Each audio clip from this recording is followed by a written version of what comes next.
Commander looked out through the crystal viewing port of his flagship. Stars stretched in all directions, each one representing worlds that bowed to the hegemony. He felt proud as he began speaking into his personal recorder. "This is my memory log, day 7,000 of my service to the great hegemony. I am commander of the 7th Fleet, aboard the mighty ship Eternal Dominion. Today marks another victory for our empire." The bridge around him buzzed with quiet activity. His officers worked at their stations with the calm confidence that came from never losing a battle. The hegemony had ruled the galaxy for 12,000 years. In all that time, no enemy had ever defeated them. "We have just finished bringing thee into our empire," continued. They were made of living crystal and thought themselves strong. Their world cities sparkled like diamonds across 7 continents. They believed their crystal bodies made them unbreakable. He smiled, remembering how quickly that confidence had crumbled. The had been his 847th conquest. Each victory taught him the same lesson. All species were the same when faced with true power. "It took only one demonstration," he said to his recorder. "We used our planet cracker weapon on their smallest moon. We did not even aim at their world. When they saw their moon turn to dust in 3 seconds, they surrendered immediately. Their leaders begged us to stop. They offered us everything, their technology, their resources, their complete submission. This was always how it went. The hegemony had perfected the art of quick conquest. First came the fear weapons devices that could reach into minds and plant terror directly into thoughts. Most species broke at this stage, falling to their knees and pleading for mercy. If fear did not work, the hegemony showed their strength. Planet crackers that could destroy worlds, gravity bombs that could collapse entire star systems, fleet formations so vast they blotted out suns. No species had ever needed more than 3 days to surrender completely. "The now serve us faithfully," noted with satisfaction. "Their crystal technology will make our ships even stronger.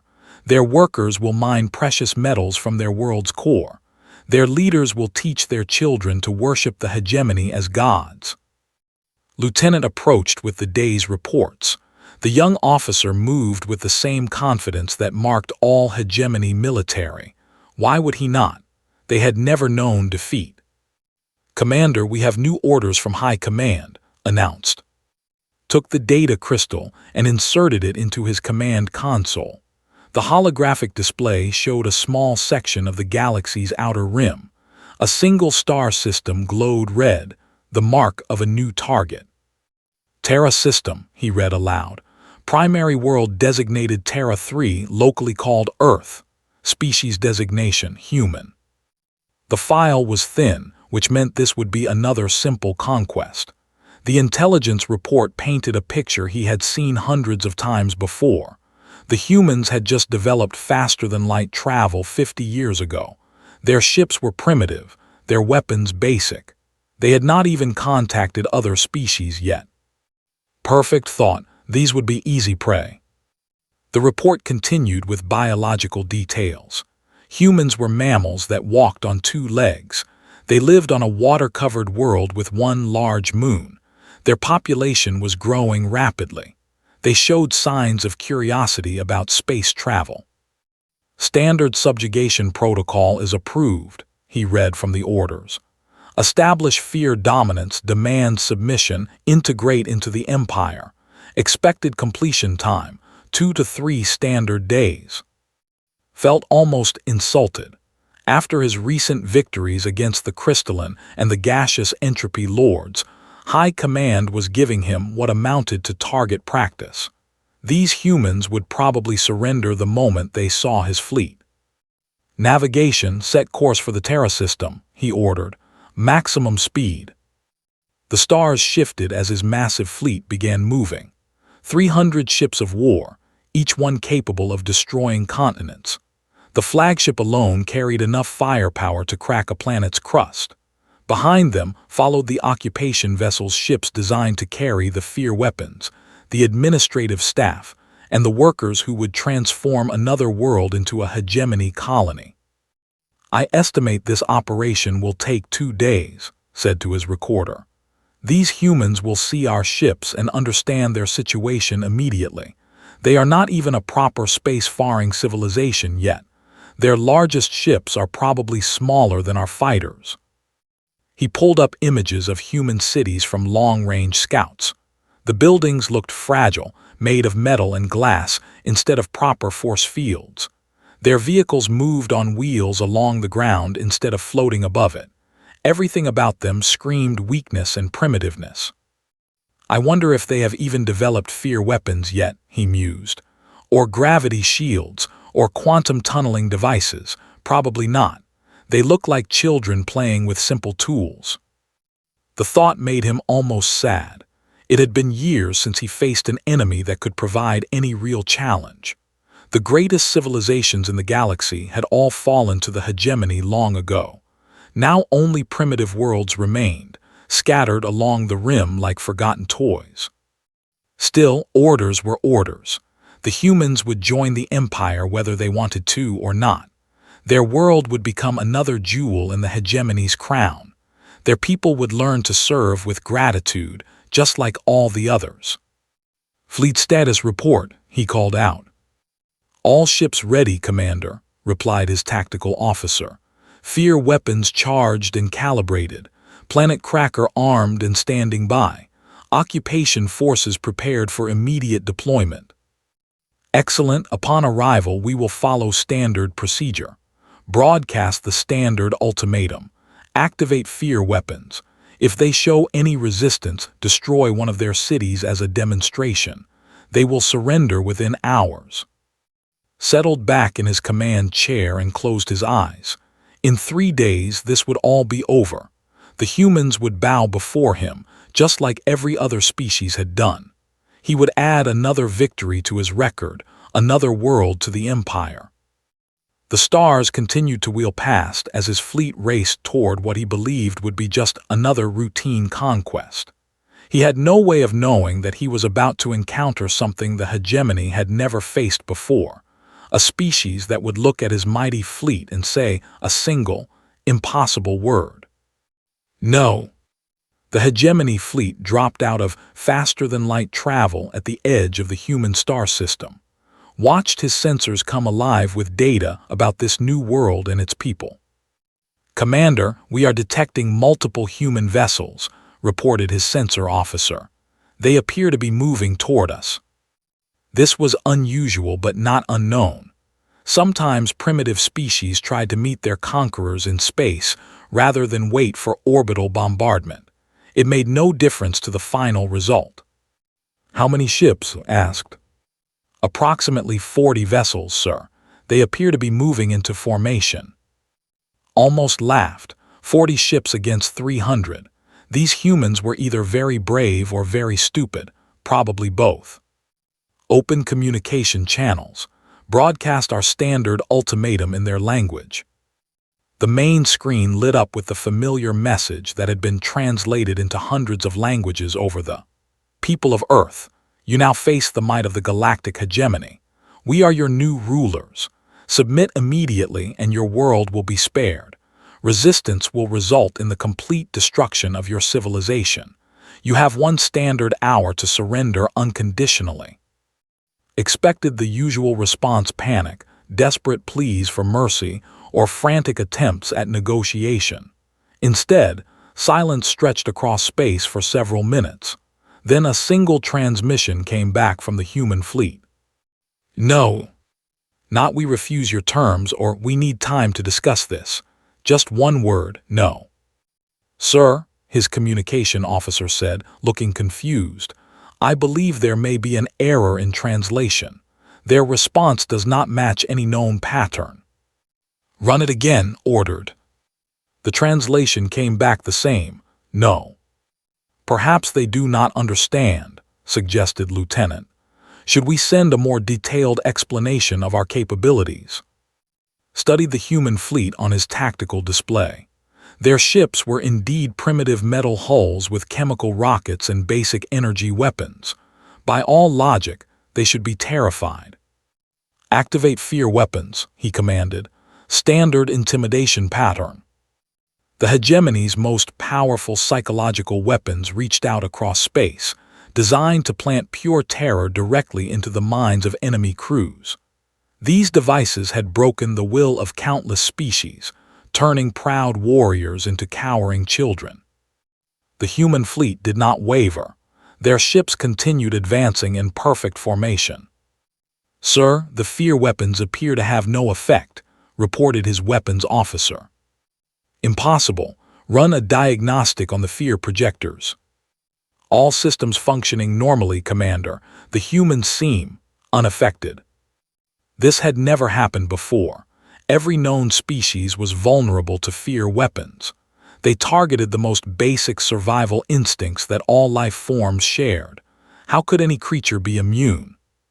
"Perhaps their brains work differently," suggested. "Some species require frequency adjustments." "Try all frequencies," ordered. Wave after wave of terror-inducing energy swept toward the human fleet. Still they advanced. If anything, their formation became more organized. "Commander," his tactical officer called out, "the human fleet has come within weapons range. They are targeting us." "What?" Looked at his display in disbelief. The human ships had spread into an attack formation. Their primitive weapons were powering up. Are they insane? Do they not understand what they face? Before anyone could answer, the human fleet opened fire. Their weapons were crude compared to hegemony technology, simple energy beams, and explosive missiles. But they used them with shocking precision. Multiple human ships targeted the same points on hegemony vessels, concentrating their fire for maximum effect. "Shields holding," reported his defense officer. "But sir, their tactical coordination is impressive." Watched in growing amazement as the human fleet moved like a single organism. Ships covered each other's approaches, coordinated their attacks, and maneuvered with the kind of precision that usually took centuries to develop. "Return fire," he ordered. "Destroy 3 of their vessels. That should end this nonsense." Hegemony weapons lashed out across space. 3 human ships exploded in brilliant flashes, waited for the remaining ships to break formation and flee. Instead, the humans closed ranks and intensified their attack. "They are not retreating," his tactical officer reported with obvious confusion. Perhaps they did not understand the demonstration. Destroy 3 more. 6 more human ships died in seconds. The remaining fleet should have been in full panic by now. Any reasonable species would have surrendered immediately after losing a quarter of their forces. The humans charged forward. "Sir, they appear to be attempting ramming attacks," his tactical officer announced. "Ramming attacks, with primitive ships against our shields." "Yes, sir, and sir, it appears to be working." Watched in shock as human vessels slammed themselves into his ships at full speed. Their crude hulls could not penetrate hegemony shields, but the impacts caused power fluctuations and system overloads. "How are they willing to die like this?" he asked no one in particular. One human ship broke through the defensive line and exploded itself against a hegemony cruiser's engine section. The cruiser lost power and began drifting helplessly. "Commander, we are receiving another transmission from the human fleet." "Put it on screen." A human face appeared, pale skin, short brown hair, and eyes that showed no fear whatsoever. The creature spoke calmly despite the battle raging around it. "This is Admiral Sarah of the Earth Defense Fleet. You have attacked our system without provocation. We are defending our home. If you wish to avoid further losses, withdraw immediately." Stared at the screen. This human was offering him terms. A primitive species with 40 ships was offering terms to the galactic hegemony. "Do you not understand what you face?" he transmitted back. "We have conquered 800 civilizations. Your entire fleet cannot harm us significantly." The human's expression did not change. "Maybe not, but we will try anyway." The transmission ended. The human ships resumed their suicidal attacks with even greater intensity. "Sir," his tactical officer said quietly, "recommend we withdraw to safe distance and reassess the situation." Wanted to refuse, but he was beginning to realize he did not understand his enemy at all. The hegemony had conquered the galaxy by using fear and overwhelming force. These humans seemed immune to fear and unimpressed by force. "Pull back to long range," he ordered reluctantly. "Maintain defensive formation." As his fleet watched the surviving human ships regroup, they had lost half their number, but the remainder showed no signs of despair or defeat. If anything, they seemed more determined than before.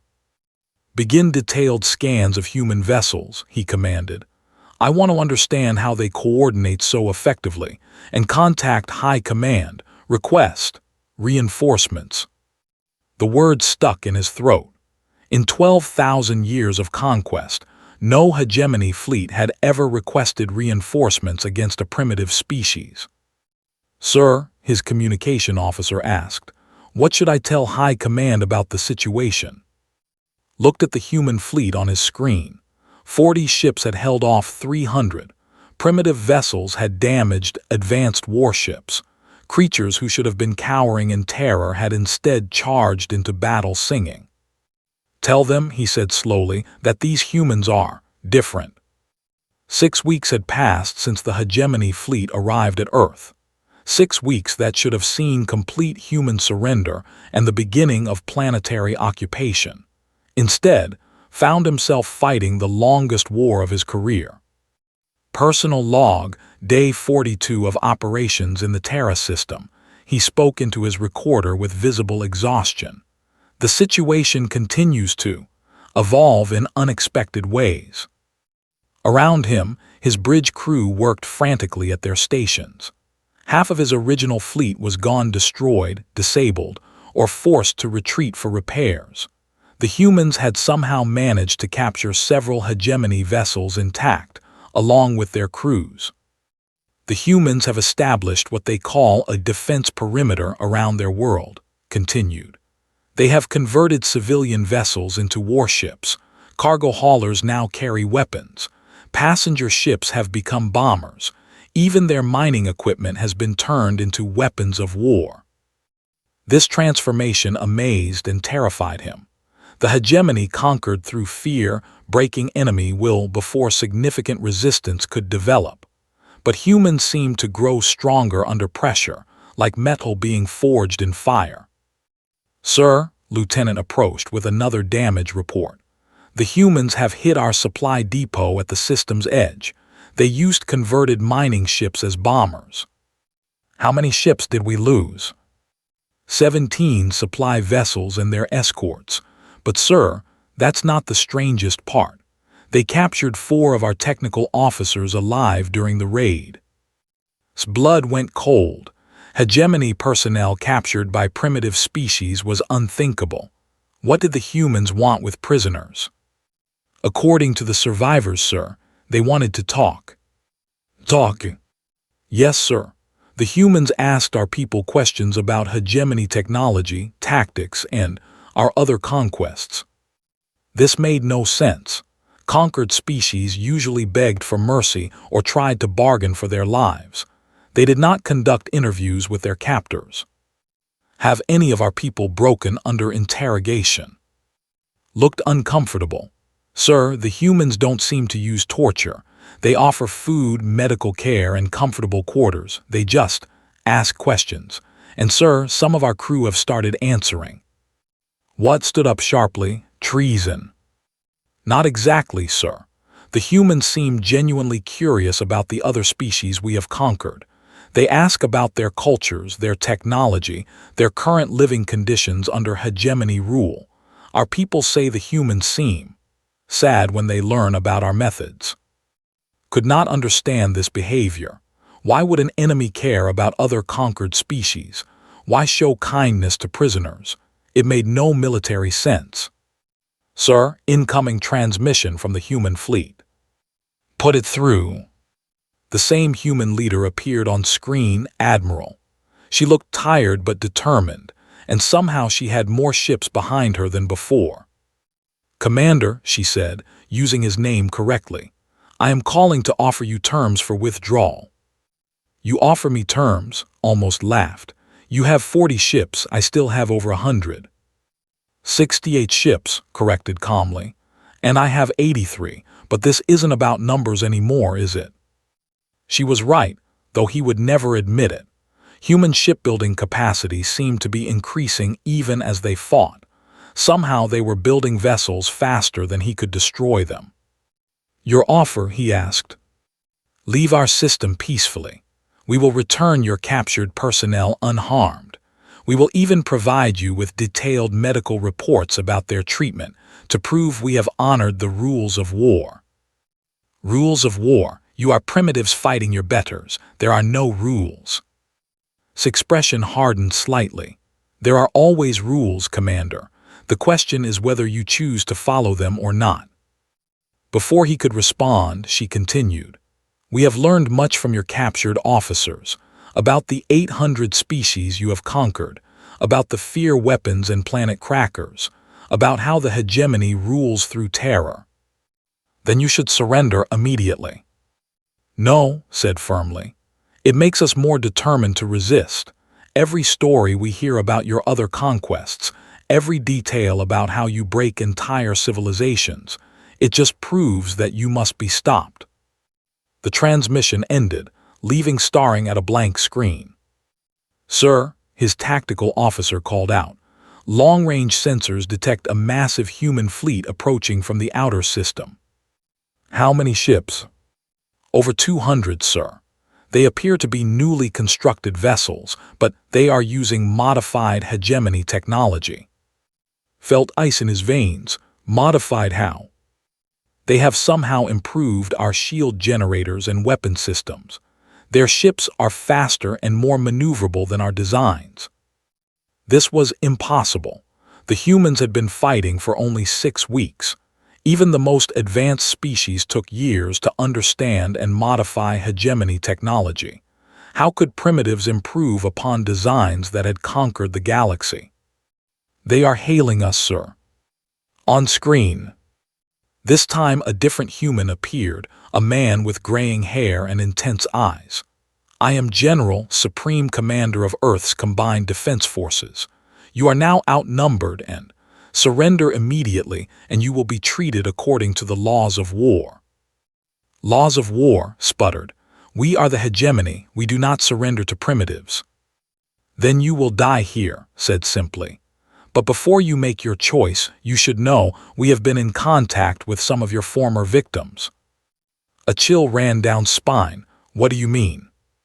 The Entropy Lords, the Crystalline Collective. We found their frequencies in your communication logs. We have been talking to them."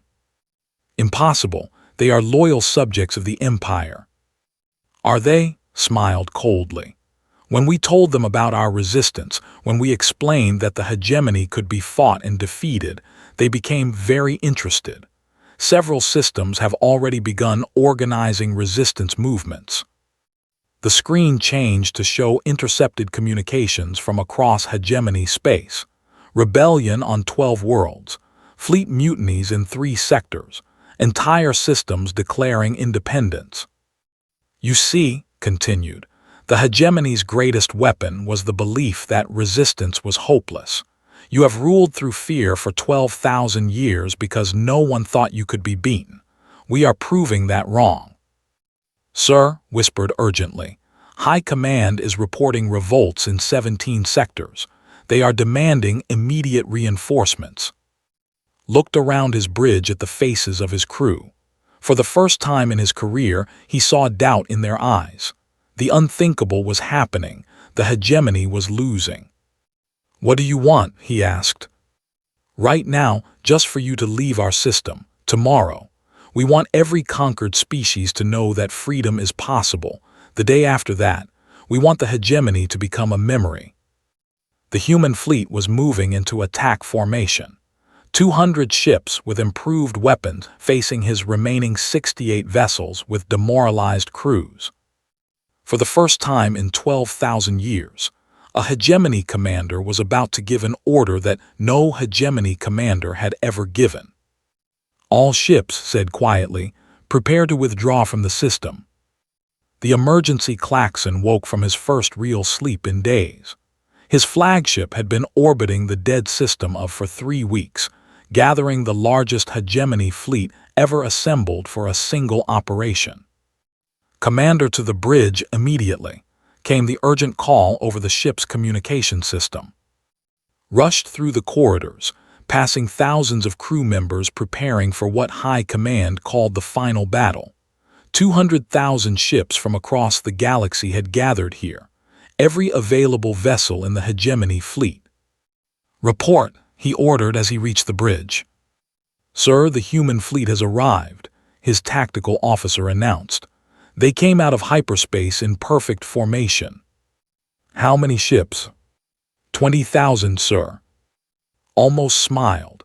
10-to-1 odds in favor of the hegemony. Even humans could not overcome such an advantage. Deploy the fleet in attack formation. Today we end this war. But as his ships moved into position, something felt wrong. The human fleet was not running. They were not trying to retreat. Instead, they were advancing directly toward the massive hegemony formation. Sir, his sensor officer called out, I am detecting unusual energy signatures from the human vessels. What kind of signatures? Unknown, sir. They appear to be linked together by some form of quantum communication network. All 20,000 ships are operating as a single coordinated unit. Had never seen anything like it. The human fleet moved with impossible precision, every ship responding to commands faster than any crew could possibly react. It was as if they shared a single mind. Open communication with the human fleet, he ordered. The main screen lit up with a familiar face, Admiral, but she looked different somehow. More focused, more intense. Commander, she said, you have brought an impressive fleet. The largest force ever assembled, he replied with pride. Today your rebellion ends. Surrender now and we will grant your species a quick death. His expression did not change. We have something to show you first. The human fleet suddenly split into multiple formations, each moving with the same impossible coordination. Their ships began to accelerate toward specific targets in the hegemony fleet. All units engage the enemy, commanded. The battle began with the fury of colliding stars. Hegemony weapons lashed out across space, destroying human vessels by the hundreds. But for every ship that died, 2 more seemed to take its place, attacking from unexpected angles with weapons that should not have existed. Sir, the humans appear to have developed new technology, his weapons officer reported. Their shields are deflecting our primary weapons. Impossible. We have the most advanced weapons in the galaxy. Not anymore, sir. They have somehow created improvements to our own designs. On the tactical display, watched human ships performing maneuvers that violated basic physics. They were using micro-black holes as weapons, creating gravity wells to trap hegemony vessels, and somehow existing in multiple locations at once. How are they doing this? He demanded.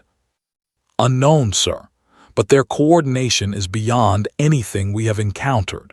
They are sharing information instantaneously across their entire fleet. The battle raged for hours. Despite overwhelming numbers, the hegemony forces found themselves struggling against an enemy that seemed to know their moves before they made them.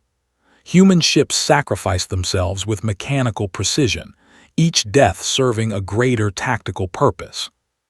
Then saw something that made his blood freeze. A human cruiser, surrounded by 12 hegemony vessels and clearly doomed, suddenly accelerated directly toward his flagship. The ship's hull was torn open, atmosphere leaking into space, but it kept coming. Sir, they are attempting a ramming attack on our position, his tactical officer announced. Destroy that ship immediately. Weapons fire converged on the human vessel, but it was too late. The ship slammed into the Eternal Dominion's shield array, overloading the generators and penetrating the outer hull. As explosion shook the flagship, received a transmission from the dying human ship. "For Earth," said the voice of the human captain as his ship broke apart around him. "For the future, give them hell." The human had died with those words on his lips. 3,000 crew members had sacrificed themselves to create a gap in the hegemony's defenses. "Sir, the human fleet is exploiting the breach," his tactical officer reported. "They are concentrating their attack on our damaged section." Watched in horror as the human plan became clear. They had not expected that single ship to destroy his flagship. They had known it would die, but they had also known that its sacrifice would create an opportunity for the rest of their fleet. "How did they know exactly where to strike?" he asked. "Sir, I believe they have been studying us for months. Every tactic we use, every formation we deploy, they have been learning and adapting." The realization hit him like a physical blow. The humans had not been fighting desperately for survival. They had been experimenting. Every battle, every engagement, every lost ship, it had all been research. "They have been hunting us," he whispered. "Sir, don't you understand?" Turned to his crew with wild eyes. "We thought we were the predators. We thought we were wolves among sheep, but we were wrong. We have been prey from the beginning." The human fleet was now systematically dismantling the hegemony formation. Their ships worked together like a pack of hunters, isolating individual vessels and destroying them with ruthless efficiency. "Sir, structural integrity failing," his engineering officer reported. "We are losing atmosphere on decks 7 through 12. Through the chaos of battle, could see other hegemony ships dying around him. The largest fleet in galactic history was being destroyed by an enemy 1/10 its size. "Send the retreat order," he commanded. "Sir." "All ships withdraw immediately, full retreat." But as his ships tried to flee, the humans revealed their final surprise. They had positioned vessels at every escape route. The hegemony fleet was trapped. "Sir, incoming transmission from Admiral." The human leader appeared on his screen one last time. Behind her, could see the bridge of her ship calm, organized, efficient. "Commander," she said, "you asked us to surrender. Now I am asking you." Never snarled. Nodded sadly. "I didn't think so. You should know that we tried to find another way. We studied your history, your culture, your methods of conquest. We hoped we could find some way to coexist. And we learned that the hegemony cannot change. It can only rule through fear and domination. As long as it exists, no species in the galaxy will ever be truly free." The transmission ended. Around, his ship continued to die. Emergency lights flickered as systems failed one by one. "Sir," Lieutenant said quietly, "I don't understand. How can primitives defeat the entire hegemony?" Looked at his young officer and finally understood the truth. "Because they are not primitives, Lieutenant, we are." "Sir." "The hegemony has ruled for 12,000 years by making others afraid. We have never needed to grow, to adapt, to become stronger. We became comfortable. We became weak." The hull breached near the bridge. An emergency barrier slammed down. Through the viewing port, could see human ships moving through the wreckage of his fleet like sharks through blood. "But the humans," he continued, "they never stopped growing, never stopped learning, never stopped becoming more dangerous. We thought we were fighting farmers and shopkeepers. Instead, we were fighting the descendants of the galaxy's apex predators." The last thing saw before his ship broke apart was a human rescue vessel approaching. Even in victory, they were trying to save their enemies. As he lost consciousness, one final thought echoed in his mind. What have we awakened? Sat in a small but comfortable room on Mars, looking out through a real window at the red landscape beyond. 6 months had passed since the battle at. 6 months since everything he had believed about the galaxy changed forever. Personal log, day 183 of captivity. He spoke into the human recording device they had given him. Today marks the official end of the galactic hegemony. The last loyal systems have declared independence. 12,000 years of empire have ended. The irony was not lost on him. He was recording the death of his civilization using technology provided by his captors. The humans had given him everything he needed to document the fall of the greatest empire in galactic history. "I have been treated well," he continued. "The humans provide food, medical care, and even entertainment. They have never tortured me for information. They have never threatened me with death. They simply ask questions and listen to my answers." Through his window, he could see human children playing in a dome-covered playground. They laughed and ran and fought over toys, completely unaware that their species had just conquered the galaxy. That innocence disturbed him more than any threat could have. A soft knock came at his door. "Come in," he called. Dr. Sarah Martinez entered carrying her usual data pad and recording equipment. She was one of the human specialists studying hegemony society. For months, she had interviewed him about his people's history and culture. "Good morning, Commander," she said with genuine warmth. "How are you feeling today?" "Like a relic from a dead empire," he replied honestly. She sat down across from him at the small table. "I wanted to discuss your reaction to yesterday's news about the system." Remembered, the Crystal people had not just declared independence. They had begun dismantling the hegemony installations on their world and offering help to other former subject species. "I am not surprised," he said. "Once you humans proved that resistance was possible, revolution was inevitable." "That's what I wanted to ask about. In your opinion, how much of the hegemony's power was based on the belief that it could not be defeated?" Considered the question. It was the kind of analysis that humans seemed to love, examining not just what happened, but why it happened. "All of it," he answered finally. "The hegemony's greatest weapon was never our fleet or our planet crackers. It was despair. We made sure that every conquered species believed resistance was hopeless." Dr. Martinez made notes on her pad, "And when we proved that wasn't true, everything collapsed, like a house built on sand." He paused, then asked the question that had been haunting him. "What will you do now?" "What do you mean?" "You have the strongest fleet in the galaxy. You have technology that surpasses anything the hegemony ever built. You could easily establish your own empire. Why don't you?" Dr. Martinez smiled sadly. "Because that would make us just another version of you." Through the window, could see a human transport landing at the research facility. More former hegemony prisoners were arriving for processing, not for punishment or enslavement, but for what humans called reintegration. "I have watched your people for months," he said. "I still do not understand you." "What don't you understand?"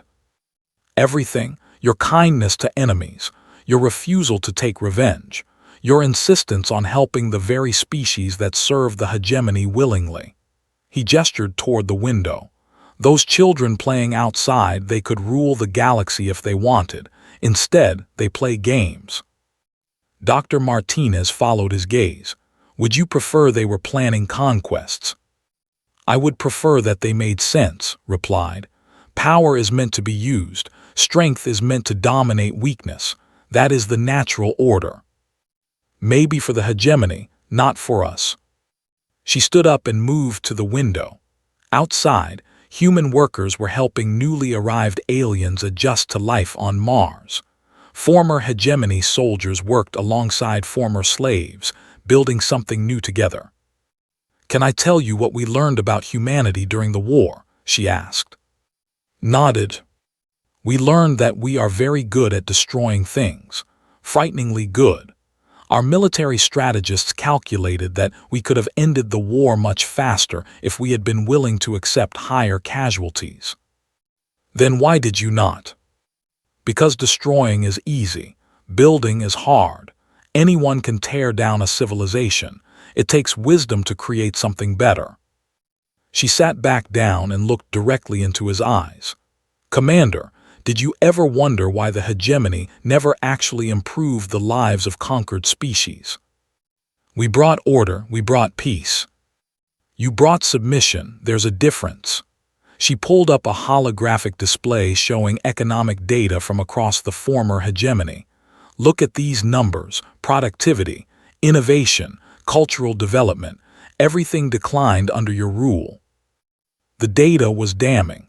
Every species conquered by the hegemony had become less creative, less productive, less alive. Fear makes people smaller, Dr. Martinez continued. It makes them focus only on survival. We want people to become larger, to grow, to explore their full potential. Even if that potential includes rebellion against you. Especially then, a galaxy full of free, growing, creative species will be far more interesting than one full of slaves. Studied her face looking for signs of deception. He found none. You really believe this? We have to. It's the only way to justify what we've done. What you have done. Dr. Martinez's expression grew serious. Commander, do you know how many beings died in our war against the hegemony? Calculated quickly, perhaps 50 million across all species. 63,400,712. She spoke each number clearly. We know exactly because we counted. Every human, every hegemony soldier, every civilian caught in the fighting. We remember them all. The precision of the number shocked him. Why? Because each one was a choice. Each death was a life we could not save. We carry that weight, Commander. Every human leader involved in the war lives with those numbers. She stood up again, preparing to leave. That's why we can never become an empire. Empires forget the cost of their choices. We cannot afford to forget. After she left, returned to his window. In the distance, he could see construction ships working on what humans called the Liberation Fleet, vessels designed not for conquest, but to help former hegemony species establish their own governments. Personal log continued, he said to his recorder. I have reached a conclusion about the humans. They are not another species that happen to evolve differently. They are something entirely new in the galaxy's history. A soft alert chimed from his door. Another visitor, this time Admiral herself. She entered with her usual calm confidence. Commander, I wanted to speak with you before I leave for the system. More liberation work. Yes, they have requested help establishing a defense fleet. Apparently, some former hegemony loyalists are trying to re-establish control in their sector. Was not surprised. There will always be those who prefer the old ways. Which is why we need people like you. Me. Admiral sat down across from him. You understand the hegemony better than anyone. You know how they think, how they operate. We need that knowledge to help other species defend themselves. You want me to help you destroy what remains of my people. I want you to help us save them. The alternative to voluntary change is extinction. There's no place in this new galaxy for the old hegemony methods. She leaned forward, her expression intense. Commander, you can spend the rest of your life mourning a dead empire, or you can help build something better. Your choice. After she left, sat alone with his thoughts as the Martian sunset painted the sky purple and gold. Around him, the human facility hummed with quiet activity as dozens of species worked together on projects he could barely understand. Final log entry, he said to his recorder. To whoever finds these recordings in the future, understand this. The humans did not defeat the hegemony through superior technology or greater numbers. They defeated us by being something we could not comprehend, conquerors who chose not to conquer. He paused, watching human children teaching alien refugees how to play their games. We thought we were predators among sheep. We discovered we were sheep who had cornered a wolf. But this wolf, when it could have devoured us all, chose instead to teach us how to live without fear. Outside his window, the first stars were appearing in the Martian sky. Each one represented a world now free to choose its own destiny. Do not make our mistake, concluded. Do not mistake human kindness for weakness. Do not mistake their desire for peace as inability to wage war. They are the most dangerous species the galaxy has ever produced, dangerous because they could destroy everything, but choose instead to build. He turned off the recorder and prepared for sleep. Tomorrow, he would begin working with the humans to help establish the new galactic order. It was not the future he had imagined, but perhaps it was the future the galaxy needed. In his dreams, he saw children of 100 species playing together under alien suns, protected by fleets that served them rather than ruling them. It was a beautiful dream, and for the first time in his life, hoped it would come true.